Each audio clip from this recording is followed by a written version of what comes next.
আপোনালোক সকলোকে নমস্কাৰ জনাই আমি ৰাইজৰ দলৰ দুইজন বিধায়কৰ তৰফৰ পৰা আপোনালোকক সকলোকে নমস্কাৰ জনাইছো আৰু নমস্কাৰ জনাই আমি আপোনালোকৰ সন্মুখত কাইলৈ অসম বিধানসভা যি আছে সেই সন্দৰ্ভত কেইটামান কথা আপোনালোকৰ সন্মুখত ক'ব খুজিছো। কালি আমাৰ আপোনাৰ এখন অফ কৰি দিলে ভাল হ'ব। কালি আমাৰ BSC আছিলে, বিজনেছ এডভাইজাৰী কমিটিৰ মিটিং আছিলে। মই দেখিছো যে BSC খনৰ মেম্বাৰ ময়ো, মোকো তলফালে মেম্বাৰ ৰখা হৈছে, কিন্তু কালি BSC বিজনেছ এডভাইজাৰী কমিটিৰ মিটিঙলৈ মোক নিমন্ত্ৰণ কৰা হোৱা নাছিল। BSCতে সাধাৰণতে সেশনটোত ল'বলগীয়া বিভিন্ন বিজনেছ বা বিষয় বা কাৰ্যসূচী সম্পৰ্কে আলোচনা কৰা হয়।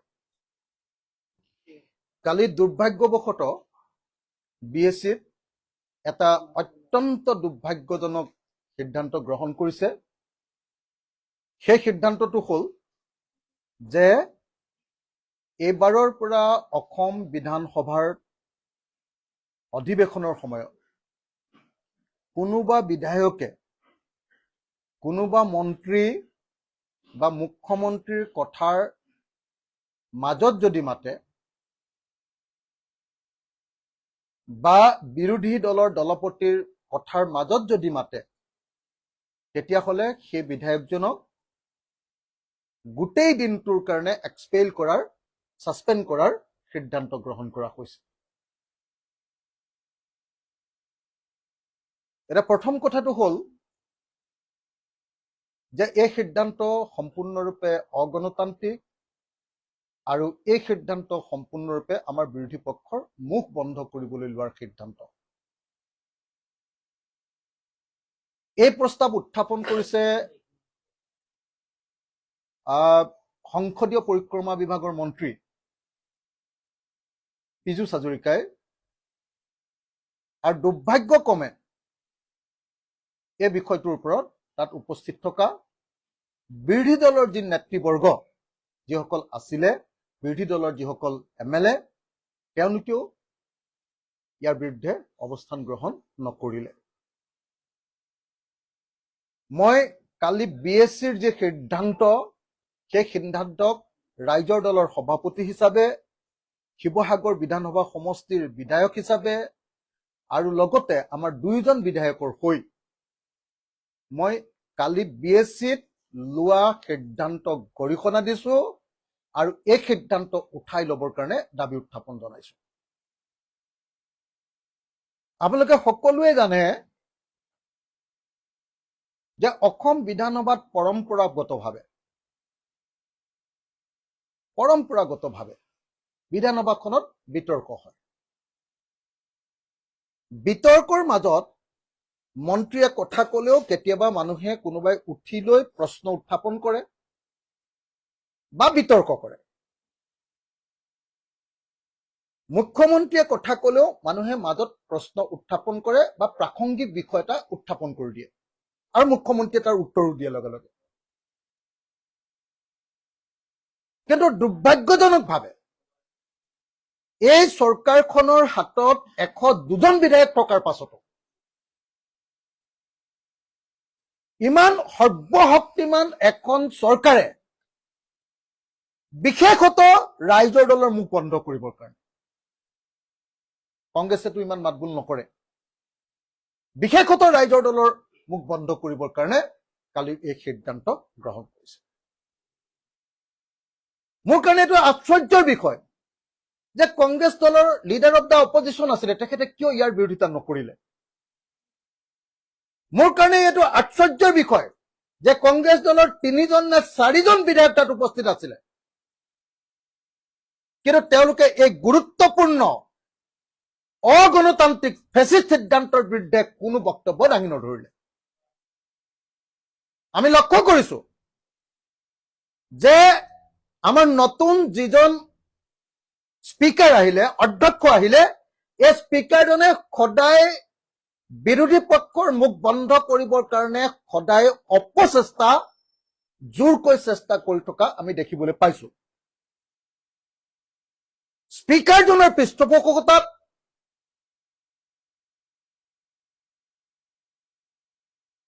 পীযুষ হাজৰিকাৰ নিৰ্দেশত, পীযুষ হাজৰিকাৰ প্ৰস্তাৱত এনেকৈ অসম বিধানসভাৰ বিধায়কসকলৰ মুখ বন্ধ কৰিব বিচৰা কথাটো নিতান্তই গৰিহণাজনক, নিতান্তই গৰিহণাজনক। আমি ইয়াৰ তীব্ৰ বিৰোধিতা কৰিছো আৰু এই সিদ্ধান্ত উঠাই ল'বৰ কাৰণে দাবী উত্থাপন কৰিছো। আৰু কালি কংগ্ৰেছ দলে কিয় ইয়াৰ বিৰুদ্ধে মাত নামাতিলে, AIDF দলে কিয় ইয়াৰ বিৰুদ্ধে মাত নামাতিলে? এইটো এটা দুৰ্ভাগ্যজনক ঘটনা যে তেওঁলোকেও মাত মতা দৰকাৰ আছিলে যে এইটো কেনেকৈ হ'ব। কাৰণ আপোনালোকে নিশ্চয় জানে যে বিধানসভাত সংখ্যাগৰিষ্ঠতাৰ জোৰত বিধানসভাৰ শাসকীয় দলৰ বিধায়কসকলে দীঘলীয়া বক্তব্য প্ৰদান কৰিবৰ কাৰণে সুযোগ লাভ কৰে। এটা যেতিয়া ডিছকাশ্যন হয়, যোৱাবাৰ আমাক দিছিলে এজন বিধায়কৰ কাৰণে 1 minute 66 second, 1 minute 46 second, 1 minute 46 second, 46 second,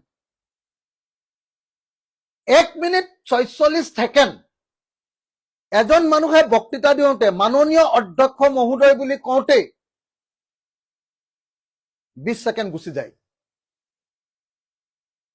ছাবজেক্টটো উঠাবলৈ লওঁতে, যিটো বিভাগৰ ছাবজেক্ট বা মন্ত্ৰীজনৰ নাম কওঁতে আৰু 20 ছেকেণ্ড গুচি যায়। আপুনি 1 মিনিটৰ ভিতৰত এজন বিধায়কে বক্তব্য প্ৰদান কৰাটো সম্ভৱপৰ নহয়।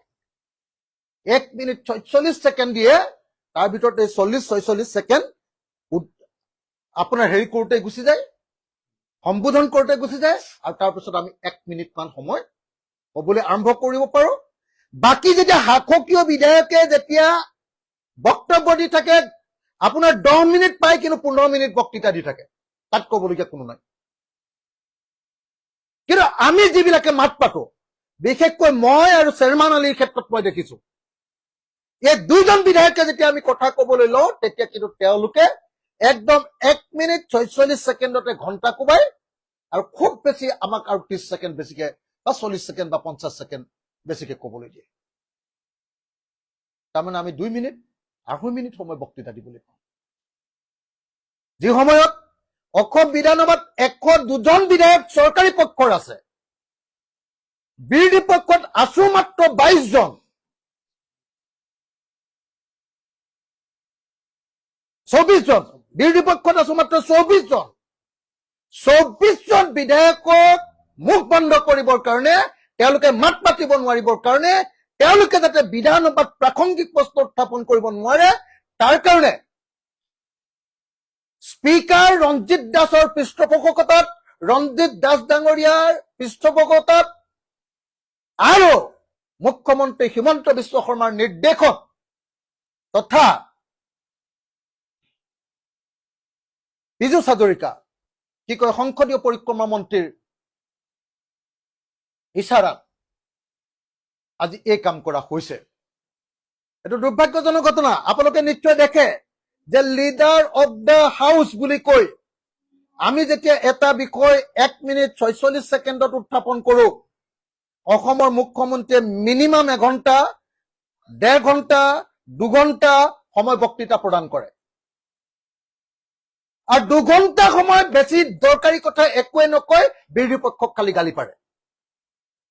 বেছিভাগ গালি বাৰু কংগ্ৰেছকে পাৰে। কিন্তু দুৰ্ভাগ্যজনকভাৱে যেতিয়া কংগ্ৰেছক গালি পাৰে, তাৰ পাছত কিন্তু ৰিপ্লাই দিবলৈ কাকো নিদিয়ে। বিৰোধী পক্ষক যেতিয়া গালি পাৰে, তাৰ পাছত কিন্তু ৰিপ্লাই দিবলৈ নিদিয়ে।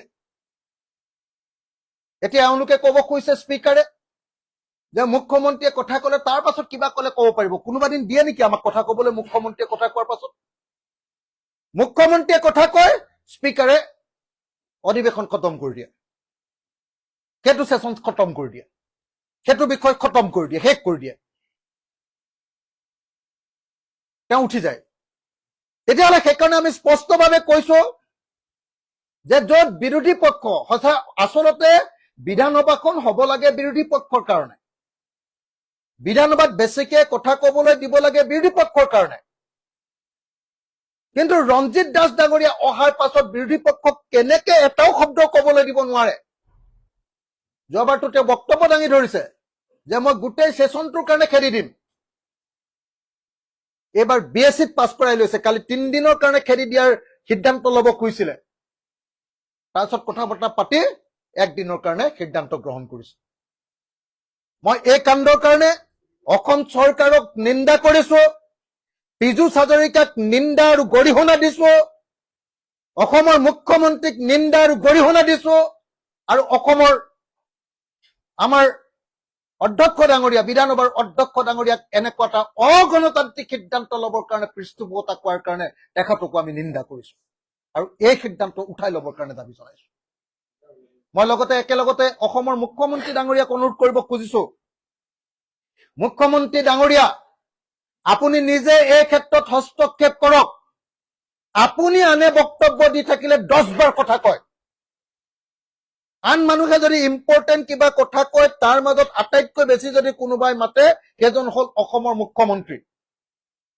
এতিয়া বিধায়ক বিলাকে কথা কৈ থাকোতে মাতিব পাৰিব, মুখ্যমন্ত্ৰীও মাতিব পাৰিব, মন্ত্ৰীও মাতিব পাৰিব, কিন্তু মুখ্যমন্ত্ৰী আৰু মন্ত্ৰী আৰু লিডাৰ অফ দ্য অপজিশ্যনে যদি কথা কয় তেতিয়াহ'লে বোলে মাতিব নোৱাৰিব। এইটো কেনেকুৱা সিদ্ধান্ত? গতিকে এই সিদ্ধান্তৰ প্ৰতিবাদ কৰিছো আৰু ৰাজহুৱাকৈ আজি এই কথা কৈছো, কাইলৈ সম্ভৱ হলে কাইলৈ অসম বিধানসভাৰ মঞ্চত এই কথা কম, আৰু যদি তাৰ পাছতো অসম বিধানসভাৰ মঞ্চত এই কথা কোৱাৰ পাছতো যদি এই অগণতান্ত্ৰিক সিদ্ধান্ত অব্যাহত থাকে তেতিয়াহ'লে ইয়াৰ বিৰুদ্ধে আমি প্ৰতিবাদ সাব্যস্ত কৰিবলৈ বাধ্য হ'ম। এই কথা আমি আপোনালোকক স্পষ্টভাৱে জনাই দিছো। দ্বিতীয় বিষয়টো হ'ল আমাৰ অধ্যক্ষ ৰঞ্জিত দাস ডাঙৰীয়া। আটাইতকৈ দুৰ্ভাগ্যজনক কথা হ'ল যে অধ্যক্ষ ৰঞ্জিত দাস ডাঙৰীয়া এতিয়ালৈকে অধ্যক্ষ হোৱা নাই, এতিয়ালৈকে তেওঁ পুৰা বিজেপিৰ এজেণ্ট হৈ আছে। ৰঞ্জিত দাস ডাঙৰীয়া এজন নিৰপেক্ষ অধ্যক্ষ নহয়, তেওঁ এজন বিজেপিৰ এজেণ্ট। আপোনালোকে নিজে চাওক যে আগতে কেতিয়াও, যোৱাবাৰ আপোনালোকে নিজে খবৰ লওক, আমি বহুত চব মানুহে চবে গালি পাৰিছিলে বিশ্বজিৎ দৈমাৰী ডাঙৰীয়াক, কিন্তু মইতো স্পষ্টকে আজি আপোনালোকক কওঁ যে বিশ্বজিৎ দৈমাৰী ডাঙৰীয়া ৰঞ্জিত দাস ডাঙৰীয়াতকে অন্তত গণতান্ত্ৰিক আছিলে। বিশ্বজিৎ দৈমাৰী ডাঙৰীয়াই আপোনাক যদি বক্তব্য দি থাকোঁতে ৰখোৱাৰ পাছতো আৰু 1 মিনিট 2 মিনিট সময় কথা ক'বলৈ চান্স দিয়ে। এতিয়াতো ৰঞ্জিত দাস ডাঙৰীয়াই কি কৰে, লগে লগে মাইকটো কটাই দি দিয়ে, কমপ্লিট কাটি দিয়ে। তেওঁ কিন্তু 3 মিনিট 2 মিনিটৰ পাছতে কটাইছিলে বিশ্বজিৎ দৈমাৰীয়ে, কথাটো ক'বলৈ দি দিয়ে, হ'ব বন্ধ কৰক বন্ধ কৰক বন্ধ কৰক বহুত দেৰি কয়, এই কথাটো কৈয়ে লগে লগে মাইকটো কাটি দিয়ে। গতিকে আজিৰ দিনটোত বিশ্বজিৎ দৈমাৰী ডাঙৰীয়াতকৈ যে ৰঞ্জিত দাস ডাঙৰীয়া এজন অগণতান্ত্ৰিক স্পীকাৰ, এই কথাটো স্পষ্ট। তাতকে ডাঙৰ কথা, আপোনালোকক মই এই ৰঞ্জিত দাস ডাঙৰীয়াৰ এই কাৰ্যসূচীখন দেখুৱাইছো। এইটো আপোনালোকে দেখিছেনে বাৰু? এইটো 29 জুন 2026 ৰঞ্জিত দাস ডাঙৰীয়াৰ কাৰ্যসূচী। মই এটা উদাহৰণ তেওঁ ফেচবুকৰ পৰা দি দিছো, এটা উদাহৰণ দেখিছেনে বাৰু?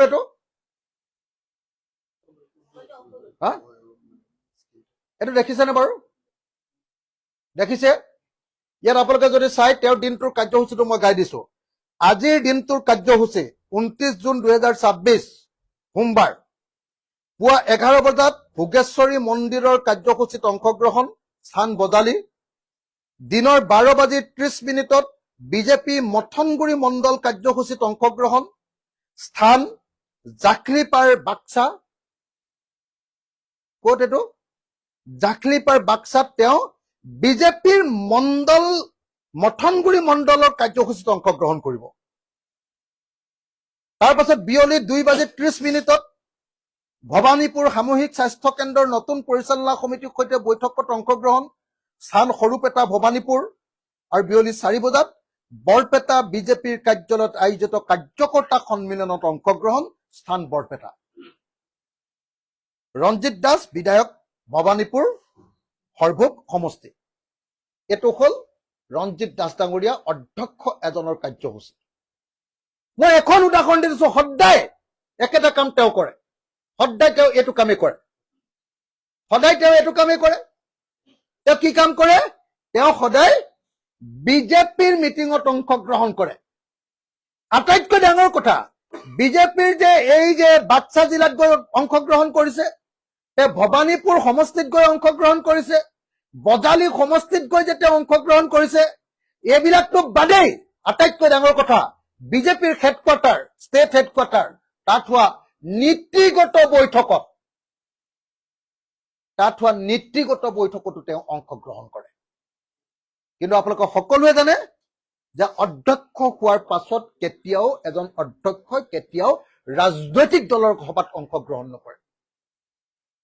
মই এইটো ক'ব পাৰো আপোনালোকক যে আমাৰ পূৰ্বৰ অধ্যক্ষ বিশ্বজিৎ দৈমাৰী ডাঙৰীয়াই কেতিয়াও এনেকৈ বিজেপিৰ সভাত অংশগ্ৰহণ কৰা নাছিল। কিন্তু দুৰ্ভাগ্যজনকভাৱে এইবাৰ তেওঁলোকৰ সংখ্যাগৰিষ্ঠতা আছে 102 জন, 24 জন মাত্ৰ বিৰোধী বিধায়ক আছে। তাৰ ভিতৰতো মাত্ৰ বিশেষকৈ অখিল গগৈ। এই অখিল গগৈৰ মুখ বন্ধ কৰিবৰ কাৰণে কি কৰিছে তেওঁলোকে? যে মাজত কোনেও মাত মাতিব নোৱাৰিব বুলি তেওঁলোকে এটা অগণতান্ত্ৰিক সিদ্ধান্ত বিজনেছ এডভাইজাৰী কমিটিত লৈছে। সেইকাৰণে মই এই মুহূৰ্তত আমাৰ লিডাৰ অফ দ্য অপজিশ্যন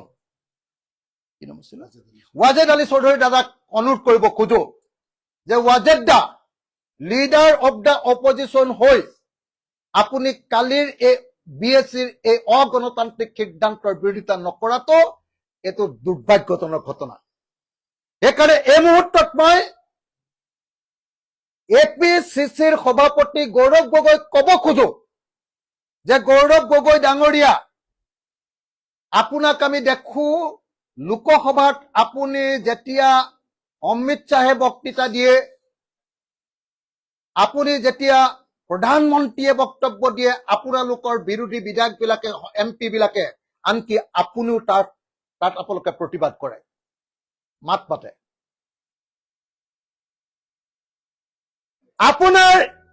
আপোনাৰ কংগ্ৰেছ দলে, আপোনাৰ বিধায়কসকলে, যিকেইজনে কালি উপস্থিত আছিলে, আপোনাৰ বিধায়কসকলে কালি সিদ্ধান্ত লৈছে যে মুখ্যমন্ত্ৰীৰ কথাৰ মাজত আৰু মন্ত্ৰীৰ কথাৰ মাজত বক্তব্য কোনো বিধায়কে দাঙি ধৰিব নোৱাৰিব। কিন্তু বিধায়কৰ কথাৰ মাজত আকৌ মন্ত্ৰী আৰু মুখ্যমন্ত্ৰীয়ে মাতিব পাৰিব, সেইটো সিদ্ধান্ত লোৱা নাই। গতিকে মই গৌৰৱ গগৈ ডাঙৰীয়াক আহ্বান জনাইছো যে আপোনালোকৰ দলৰ এনেকুৱা সিদ্ধান্ত আছে নেকি যে বিৰোধী দলৰ মুখ বন্ধ কৰাৰ ক্ষেত্ৰত আপোনালোক বিজেপিৰ লগত আছে নেকি? পীযুষ হাজৰিকাই হিমন্ত বিশ্ব শৰ্মাৰ নিৰ্দেশত আৰু ৰঞ্জিত দাস ডাঙৰীয়াৰ পৃষ্ঠপোষকতাত অসমৰ বিৰোধী বিধায়কৰ মুখ বন্ধ কৰিবৰ কাৰণে যি সিদ্ধান্ত লৈছে, সেই সিদ্ধান্তৰ আপোনালোক অংশীদাৰ নেকি? অৰ্থাৎ কংগ্ৰেছ দলে এই সিদ্ধান্তত আপোনালোকে সঁচাকে মানি লৈছে নেকি?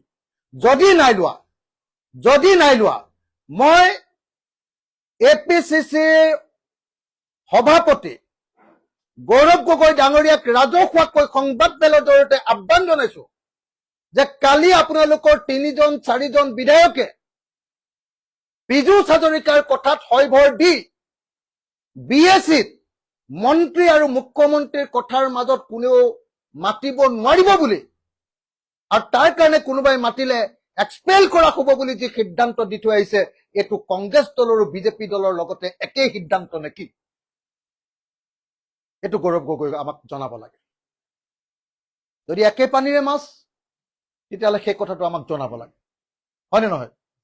এইটো আমাক জনাব লাগে। আৰু তৃতীয় কথা, আপোনালোকে নিশ্চয় দেখিছিলে যে বিধানসভাৰ অধ্যক্ষ ৰঞ্জিত দাস ডাঙৰীয়াই দায়িত্ব লোৱাৰ লগে লগে তেওঁ চাৰিওফালে হুলস্থুল লগাই দিছিলে যে বিশ্বজিৎ দৈমাৰী ডাঙৰীয়াৰ দিনত বিধানসভাত সাংঘাতিক ধৰণৰ কৰাপশ্যন হৈছিলে, সাংঘাতিক ধৰণৰ দুৰ্নীতি হৈছিলে। এতিয়া আমি বিধানসভাৰ এই অধিৱেশনৰ আগে আগে ৰঞ্জিত দাস ডাঙৰীয়াক বিশ্বজিৎ দৈমাৰীৰ কাৰ্যকালত হোৱা সকলো কেলেংকাৰীৰ তদন্ত ঘোষণা কৰিবৰ কাৰণে হয় ন্যায়িক তদন্ত নহলে চিবিআইৰ হাততে তদন্ত দিবৰ কাৰণে আমি এই মুহূৰ্তত ৰঞ্জিত দাস ডাঙৰীয়া অধ্যক্ষ ডাঙৰীয়াক দাবী উত্থাপন কৰিছো। যদিহে অধ্যক্ষ ডাঙৰীয়াই তেওঁ নিজে কৈছিলে যে সাংঘাতিক কেলেংকাৰী হৈছিলে, গোটেই নিউজ ওলাই হুলস্থুল লাগি গৈছিলে, লগে লগে নিউজ বন্ধ হৈ গল যেতিয়া বিশ্বজিৎ দৈমাৰীয়ে মন্ত্ৰী পাই গল। এইটো কি অকল বিশ্বজিৎ দৈমাৰীক মন্ত্ৰী নিদিবৰ কাৰণে আপোনাৰ বিধানসভাৰ অধ্যক্ষ ৰঞ্জিত দাস ডাঙৰীয়াই কৰা ষড়যন্ত্ৰ আছিল নে প্ৰকৃততে বিধানসভাত বিশ্বজিৎ দৈমাৰীৰ দিনত কেলেংকাৰী হৈছিল? আমি জানো যে কেলেংকাৰী হৈছিল, গতিকে তাৰ ওপৰত তদন্ত দিবৰ কাৰণে কাইলৈ তদন্ত ঘোষণা কৰিবৰ কাৰণে আমি ৰঞ্জিত দাস ডাঙৰীয়া অধ্যক্ষ ডাঙৰীয়াক দাবী জনাইছো। এইকেইটাই কথা, এইখিনি কথা কবৰ কাৰণে আপোনালোকক মাতি আনিছিলো। তই কিবা কবি নেকি? কালি সৰ্বদলীয় বৈঠকত, চৰি বিএছচি নহয়, কালি মই বিএছচি বুলি কৈছো যদিও একচুৱেলি বিএছচি নহয়, একচুৱেলি কালি সৰ্বদলীয় বৈঠক হৈছিলে। মোকতো এতিয়ালৈকে বিএছচিৰ মোক বা আমাৰ মেহবুবক এতিয়ালৈকে বিএছচিৰ মেম্বাৰ কৰাই নাই। সৰ্বদলীয় বৈঠকত আগতে মাতে, এবাৰেই মাতিছিলে, সাধাৰণতে নামাতে, এবাৰ মাতিছিলে। এইবাৰ সৰ্বদলীয় বৈঠকত কালি সিদ্ধান্ত লৈছে। সৰ্বদলীয় বৈঠকত যেতিয়া সিদ্ধান্ত লৈছে, বিজেপিৰ পীযুষ হাজৰিকাৰ কথাটো কংগ্ৰেছৰ বিধায়ককেইজনেও বিনা বাক্য ব্যয়ে মানি লৈছে। আৰু সেইকাৰণে আমাৰ সন্দেহ হৈছে যে সৰ্বদলীয় বৈঠকত কালি অধ্যক্ষৰ নেতৃত্বত হোৱা সৰ্বদলীয় বৈঠকত লোৱা সিদ্ধান্তটো অকল বিজেপিৰ সিদ্ধান্ত, অধ্যক্ষৰ সিদ্ধান্ত নে তাত কংগ্ৰেছৰো সমৰ্থন আছে, এইটো আমাক গৌৰৱ গগৈ জনাব লাগে। Thank you. আৰু কিবা আছে নেকি? হয় হয় হয়। জেকচন লেবৰেটৰীজ প্ৰাইভেট লিমিটেড নামৰ এটা কোম্পানী, তেওঁলোকৰ ভেজাল ঔষধৰ কাৰণে ৰাজস্থানত শেহতীয়াকৈ মে মাহৰ 5 তাৰিখে 5 গৰাকীকৈ প্ৰসূতিৰ মৃত্যু হৈছে আৰু 6 গৰাকী প্ৰসূতিৰ বৃক্ক পৰ্যন্ত বিকল হৈ পৰিছে। তাৰ কাৰণ আছিল যে এই জেকচন লেবৰেটৰীজ নামৰ কোম্পানীটোৱে চাপ্লাই দিয়া গভৰ্ণমেণ্টক চাপ্লাই দিয়া ভেজাল ঔষধ। ইতিমধ্যে এই কোম্পানীটো 5খনকৈ ষ্টেটত তেওঁলোকে নিষেধাজ্ঞাৰ সন্মুখীন হৈছে। কেন্দ্ৰীয় চৰকাৰৰ 2 বছৰৰ বাবে তেওঁলোকৰ অনুজ্ঞাপত্ৰ বাতিল কৰি থৈছে। সেই একেটা কোম্পানীয়ে অসমৰো প্ৰায় 20-25 বিধমান দৰৱ তেওঁলোকে AMSL অৰ্থাৎ মই মানে জেকচন কোম্পানী প্ৰাইভেট লিমিটেড, যিটো কোম্পানীয়ে অসমত বহুবিধ ঔষধ ছাপ্লাই কৰে, অথচ সেই কোম্পানীটোক ভাৰতবৰ্ষৰ বিভিন্ন ৰাজ্যই নিষিদ্ধ কৰি ৰাখিছে, ব্লেকলিষ্টেড কৰি দিছে। সেই কোম্পানীটোৰ পৰা হিমন্ত বিশ্ব শৰ্মাৰ চৰকাৰ আৰু স্বাস্থ্য বিভাগে কিয় দৰৱ কিনি আছে তাৰ ওপৰত তদন্ত ঘোষণা কৰিবৰ কাৰণে অসমৰ মুখ্যমন্ত্ৰীৰ ওচৰত দাবী জনাইছো। জেকচন কোম্পানী প্ৰাইভেট লিমিটেডে অসমত দিয়া দৰৱসমূহৰ মান পৰীক্ষা কৰা হওক, কিয় তেওঁলোকক এনেকৈ নিষিদ্ধ বেলেগ বেলেগ ৰাজ্যত কৰিছে তাৰ ওপৰত তদন্ত কৰা হওক, আৰু অনতি বিলম্বে জেকচন কোম্পানী প্ৰাইভেট লিমিটেডক অসমতো নিষিদ্ধ বা ব্লেকলিষ্টেড কৰা হওক, তাৰ দাবী মই ৰাইজৰ দলৰ সভাপতি হিচাপে উত্থাপন কৰিছো। যেতিয়া আমি AMSLৰ লগত আসাম মেডিকেল সাৰ্ভিস কৰ্পোৰেচন যি টেন্ডাৰ কৰি মেডিচিনবিলাক কিনি আনে, আমি তেওঁলোকৰ ওচৰত গৈছিলো যে অলৰেডি এনেকুৱা ধৰণৰ ঘটনাবিলাক ঘটি আছে। জেকচনে এতিয়া এই দৰৱসমূহ চৰকাৰী চিকিৎসালয়সমূহৰ পৰা প্ৰত্যাহাৰ কৰাৰ কিবা চিন্তা চৰ্চা কৰিছে নেকি? এই সন্দৰ্ভত তেওঁলোকে কিন্তু একো কথা নকলে। মই সেইকাৰণে নিষিদ্ধ ঘোষণা কৰিবলৈ দিছো আৰু ভৱিষ্যতে যাতে কোনো পধ্যে জেকচন কোম্পানী প্ৰাইভেট লিমিটেডৰ পৰা দৰৱ নিকিনে তাৰ ব্যৱস্থা গ্ৰহণ কৰিবৰ কাৰণে চৰকাৰৰ ওচৰত দাবী জনাইছো।